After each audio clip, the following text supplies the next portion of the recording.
पाकिस्तान में जो निजाम इस वक्त मौजूद है उसने ऐसे भावल नगर जगह जगह बनाए हुए हैं और चूंकि एक ही जैसे लोग मुख्तलिफ पार्टियां बदलकर, नाम बदलकर हमारे सरों पर मुसल्लत होते हैं और 78 साल से यह खेल जारी है, तो इससे यह पता चलता है कि इन लोगों के जरिए से हालात नहीं बदल सकते। मैंने पूछा कि आपका एमएनए कौन है और किस पार्टी का है, आपका एमपीए कौन है, तो पता चला कि वही फॉर्म 47 वाले एमएनए साहब मौजूद हैं और जो पीटीआई के एमपीए थे वो अब एमएनए, अब वो नून लीग के एमपीए हो गए हैं और ये सिलसिला लगातार जारी है। आप वोट किसी को देते हैं, अव्वल तो ये है कि वो डब्बे में से कोई और निकलता था, अब फॉर्म 47 में कोई और निकलता है। लेकिन अगर उसके बावजूद भी आपकी मर्जी का कोई आदमी मुंतखब हो जाता है तो लोटाक्रेसी का शिकार हो जाता है, उसकी कीमत लग जाती है और इसके नतीजे में लोगों के हुकूक पामाल हो जाते हैं। इसलिए मौजूदा जो ये सेटअप है, ये सियासत के जो लोटों और लुटेरों के हाथ में है, भत्ताखोरों के हाथ में है, उन लोगों के हाथ में है कि जो आपका हक मारते हैं, ये लोग कभी भी कोई इंकलाब नहीं ला सकते। हम तो सिंध को और बलूचिस्तान को और पंजाब को रो रहे थे, अभी हमें पता चला कि केपी में एक ऐसा बिल पास हो गया खैबर पख्तूनख्वा में जिसमें एमपीएस के लिए लामुतनाही मुराद का ऐलान कर दिया गया।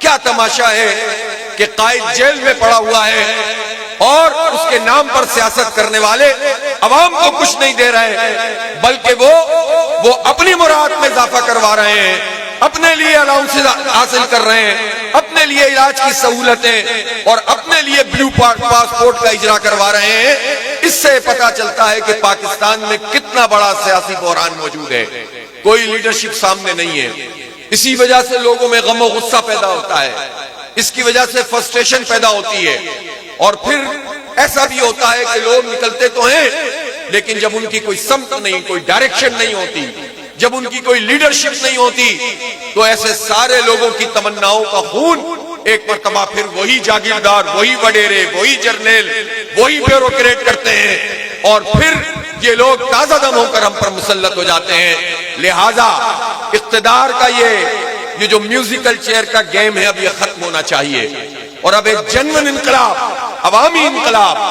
बर्पा होना चाहिए। अवामी इनकलाब के बर्पा होने के लिए सबसे बढ़कर यह होता है कि यह इनकलाब लेकर कौन चल रहा है, वो लीडरशिप कौन सी है, क्या उसका ताल्लुक अवाम से है या नहीं है, क्या वो डिसिप्लिन, मुनज़्ज़म है कि नहीं है, ऑर्गेनाइज है कि नहीं है और उसका कोई नजरिया भी है कि नहीं है।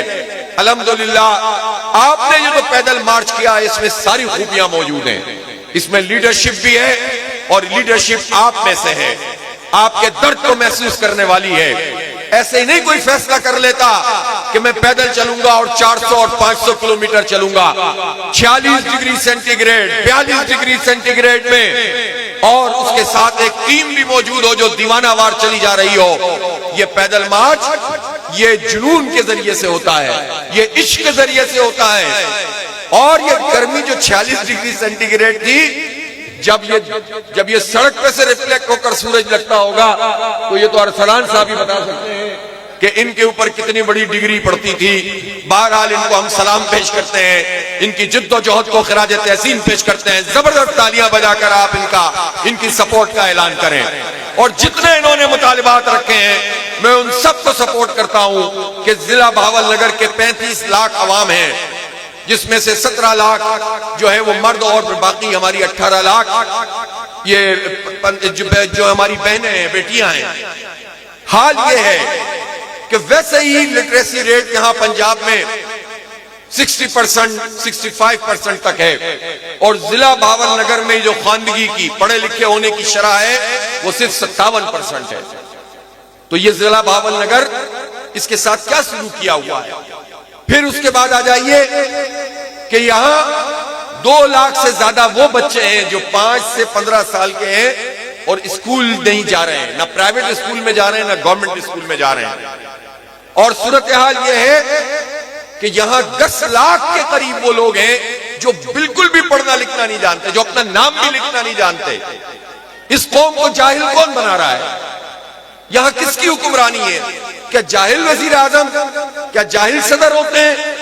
हाँ, आप कह सकते हैं कि ये पढ़े लिखे जाहिल होते हैं, लेकिन ये तो बड़े, इनकी औलादें तो बहुत आला तालीम याफ्ता होती हैं, इनको तो सारी सहूलतें मिलती हैं। इस मुल्क में 33 साल बराह रास्त फौजी जर्नलों की हुकूमत रही है, वो भी बहुत पढ़े लिखे होते हैं। इसमें जो है वकिया जो भी अरसे में लोग रहते हैं वो भी जागीरदार और वडेरे। और ये जो जनूबी पंजाब है, इसमें तो वडेरा शाही और जागीरदारी, आप जानते हैं कि किस तरह ये सरदारी निजाम यहां चलता है। तो इनकी औलादें किस तरह पढ़ती हैं? तो ये तो बहुत पढ़े लिखे लोग हैं। ये जो ब्यूरोक्रेट होते हैं तो बड़े बड़े इम्तिहान पास करते हैं और फिर उसके बाद ये DCSE लगते हैं। तो फिर ये DCSE, फिर ये जो जागीरदार और वडेरे जो सियासतदान बनकर सामने आते हैं, फिर ये जर्नल और जो है वो उनकी तमाम अफसरान, ये सारे लोग पाकिस्तान में तालीम क्यों नहीं फैला सके? इन्होंने पाकिस्तान को जाहिल बनाया है, इन्होंने हमारे बच्चों से तालीम का जेवर छीना है। और इस वक्त सूरत हाल पाकिस्तान में यह है कि 3.25 करोड़ बच्चे ऐसे हैं कि जिनकी उम्रें 5 से 15 साल की हैं और वो स्कूल नहीं जा रहे। और मैं इस पंजाब की बात करना चाहता हूं जिसके बारे में ये तासुर बनाने की कोशिश की जाती है। हमारे ही टैक्सों के पैसों से जो इश्तिहार चलते हैं, उस इश्तिहारों के जरिए बताने की कोशिश की जाती है कि पंजाब में बहुत डेवलपमेंट हो रही है, बहुत तरक्की हो रही है, बहुत सड़कें बन रही हैं, बहुत सफाई है। और नाम भी कैसे बनाते हैं? पढ़ा लिखा पंजाब। कैसे नाम देते हैं? दानिश स्कूल। कैसे नाम देते हैं? नवाज शरीफ स्कूल। लेकिन मैं पूछना चाहता हूं मरियम बीबी से कि तुम्हारे पंजाब में तुम्हारे चचा, तुम्हारे वालिद और तुम यहां तकरीबन जो है वो अब 40 साल से हुकूमत कर रहे हो और इस वक्त भी 1 करोड़ से ज्यादा बच्चे पंजाब में 5 से 15 साल के आउट ऑफ स्कूल हैं। आज भी तुमने लिटरेसी रेट यहाँ का 60% से ज्यादा नहीं होने दिया है। ये कैसी तरक्की है? और बजाय इसके कि सरकारी स्कूलों को इस काबिल करो कि गरीब का बच्चा मेयारी तालीम हासिल करे, सरकार के स्कूलों के लिए तालीम अलग और प्राइवेट स्कूलों की अलग। और प्राइवेट स्कूल में भी जो जितनी महंगी तालीम देगा, तालीम उतनी अच्छी होगी। गोया पाकिस्तान के 80-90% लोगों से मेयारी तालीम इन्होंने छीन ली है। सिर्फ चंद लोगों के हाथ में ये तालीम आ रही है। तो ये कैसी गवर्नेंस है? ये कैसी हुकूमत है? इस पंजाब में आपने लोगों को जाहिल बनाया है और आप धोखा देते हो चंद स्कूल बनाकर कि हम बहुत तालीम में तरक्की देते हैं। ये धोखेबाजी का निजाम खत्म करना पड़ेगा। ये मरियम नवाज को बताना पड़ेगा कि पहले 5,000 फिर 11,000 और अब 25,000 स्कूलों को क्यों बेचा जा रहा है, क्यों इनको प्राइवेट सेक्टर के हवाले किया जा रहा है? इसलिए कि तुम नहीं चला सके हो, तुम नहीं चला सके। इसका तो इकरार करो कि तुमने इन सरकारी स्कूलों का बेड़ा गर्क किया। इसलिए तुम कहते हो कि अब हम इसमें पब्लिक सेक्टर को इन्वॉल्व करेंगे, प्राइवेट सेक्टर को इन्वॉल्व करेंगे। तो प्राइवेट सेक्टर तो ऑलरेडी बहुत काम कर रहा है। गवर्नमेंट सेक्टर क्या कर रहा है? ये हजारों अरब रुपए का बजट कहां जाता है? तो तालीम ये हमारी कौम के बच्चों को नहीं दे रहे। और तालीम भी मिल रही है तो एक जैसी तालीम नहीं मिल रही। दौलत की बुनियाद पर तालीम का मेयार तय होता है। ये जुल्म का निजाम है। इसके नतीजे में एक बहुत बड़ी आबादी से आगे बढ़ने का मौका ही छीन लिया जाता है। बदकिस्मती से पाकिस्तान में कोई इस मौजू पर बात करने वाला नहीं है, लेकिन कोई करे या न करे, जमात इस्लामी पाकिस्तान के इन गरीबों का और मिडिल क्लास लोगों का मुकदमा लड़ेगी। हमारे बच्चों को मेयारी तालीम चाहिए, फ्री एजुकेशन चाहिए, क्वालिटी एजुकेशन चाहिए और एक जैसी एजुकेशन चाहिए। एक निजाम, एक जुबान, एक मेयार, इसी बुनियाद पर यह निजाम चलेगा। वरना इनकलाब बर्पा करने की जिद्दोजहद को तेज करने और आगे बढ़ने के लिए तैयार हो जाए। मेरे भाइयों, सेहत की सहूलतें, बड़े बड़े दावे करते हैं, झूठ बोलते हैं। इनसे पूछो कि क्यों नहीं है यहाँ भावलनगर में कोई एनेस्थेटिस्ट, यानी एनेस्थेसिस कौन होता है? क्या आपको सर्जरी करनी पड़े तो बेहोश करने वाला होता है, उसकी मॉनिटरिंग करने वाला होता है। इसके ऊपर पूरी जिंदगी का दारोमदार होता है, लेकिन अगर इस डिस्ट्रिक्ट में कोई ऐसा डॉक्टर मौजूद नहीं है तो ये मरियम नवाज का फेलियर है, शहबाज शरीफ का फेलियर है, नवाज शरीफ का फेलियर है, और इन लोगों को फॉर्म 47 पर मुसल्लत करने वालों का फेलियर है कि इन्होंने ऐसे लोगों को हमारे सरों पर मुसल्लत किया है।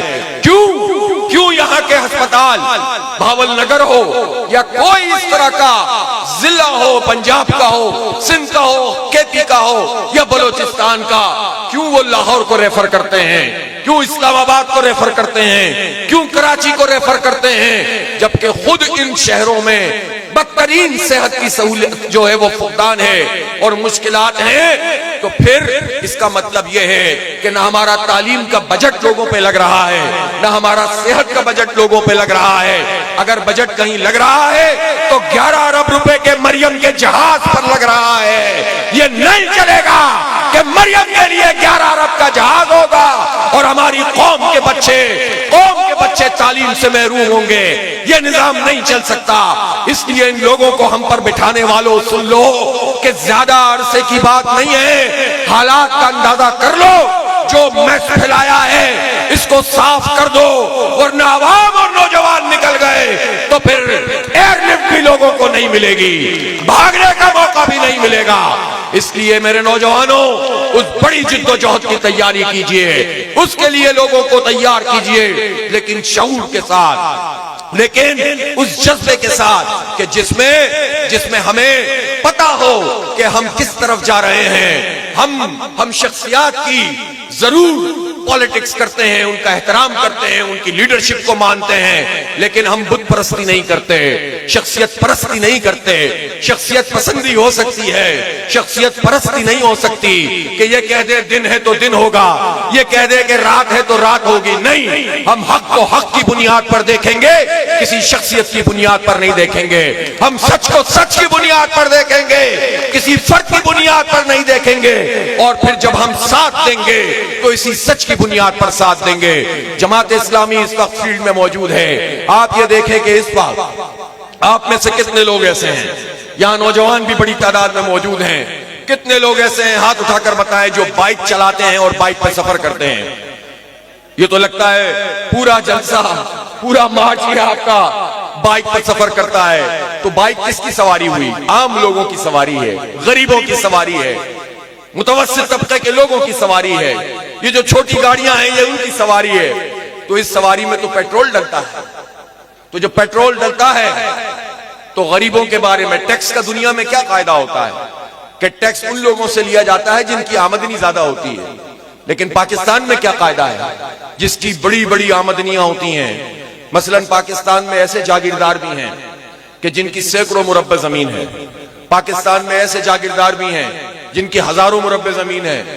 आप बताएं कि इन सब की जो आमदनी है ये कितना टैक्स देते हैं? ये पूरे साल में सारे बड़े बड़े, मैं एक छोटे किसान की बात नहीं कर रहा, मैं काश्तकार की बात नहीं कर रहा, मैं उन लोगों की बात नहीं कर रहा जो छोटे छोटे अपने रकबे पे अपना उगाते हैं, अपना खाते हैं और महंगी महंगी डीएपी और यूरिया और पानी के बहरान का शिकार होते हैं और फसल के आखिर में फिर मकरूज हो जाते हैं। मैं उनकी बात नहीं कर रहा, मैं वडेरों की बात कर रहा हूं, मैं जरदारी जैसे जागीरदारों, बिलावल जैसे जागीरदारों की बात कर रहा हूं, मैं उनकी बात कर रहा हूं, उन मजारियों की बात कर रहा हूं, उन खोसों की बात कर रहा हूं, उन लगारियों की बात कर रहा हूं जो 78 साल से पूरी सियासत के ऊपर काबिज होते हैं। उन लोगों की बात कर रहा हूं जिनकी इतनी जमीन है कि उन्हें खुद भी नहीं पता होता। उन सब ने मिलकर 12 अरब रुपए दिए हैं और पाकिस्तान के तनख्वाहदार तबके ने 650 अरब रुपए टैक्स दिया है। और सुन लीजिए, मैंने पूछा था कि बाइक कौन कौन चलाता है, आप सब ने हाथ खड़ा किया था। जो रोजाना 1 लीटर पेट्रोल डालता है वो गवर्नमेंट को इस वक्त 125 रुपए टैक्स दे रहा है। और जब जंग लगी थी तो इस जंग में इन्होंने ज्यादा लूटना शुरू कर दिया था और उस वक्त हम 150 रुपए से ज्यादा टैक्स दे रहे थे। इस टैक्स में एक चीज है, इसका नाम है लेवी। ये लेवी एक नाजायज भत्ता है, भत्ता टैक्स है, जग्गा टैक्स है जो हमारी हुकूमत वसूल करती है। और ये जग्गा टैक्स पाकिस्तान के गरीबों से वसूल किया जाता है। हर लीटर पर गवर्नमेंट हमसे टैक्स लेती है और अपने कर्जे माफ करवाते हैं। इनका हाल ये है, इनका हाल ये है कि ये बैंकों से कर्जे लेकर हड़प कर जाते हैं, लेकिन पाकिस्तान के गरीबों से रोजाना की बुनियाद पर पैसे वसूल करते हैं। और आप सब गरीबों ने, पाकिस्तान में 2.5 करोड़ मोटरसाइकिलें हैं, 2.5 करोड़ में से अगर रोजाना 1 करोड़ मोटरसाइकिल भी एक जो है लीटर पेट्रोल खर्च करे तो गवर्नमेंट को सिर्फ लेवी की मद में वो लोग जिनकी आमदनी टैक्सेबल नहीं है, वो लोग गवर्नमेंट को 600-700 अरब रुपए दे रहे हैं। सब मिलाकर पेट्रोल लेवी में कौन लोग पैसे देते हैं? जो ट्रांसपोर्ट में सफर करते हैं वो डीजल पे लेवी में पैसे दे रहे हैं, जो बाइक पे सफर करते हैं वो दे रहे हैं, जो अपनी छोटी गाड़ियों में सफर करते हैं वो दे रहे हैं। और इन्होंने सबने मिलकर 1700 अरब रुपए का टैक्स पाकिस्तान की इस गवर्नमेंट के पेट में डाला है, करप्शन करने के लिए और 11 अरब के जहाज उड़ाने के लिए, अय्याशियां करने के लिए, बड़ी बड़ी गाड़ियां चलाने के लिए और अपने लोगों को नवाजने के लिए। ये जुल्म का निजाम अब नहीं चलेगा।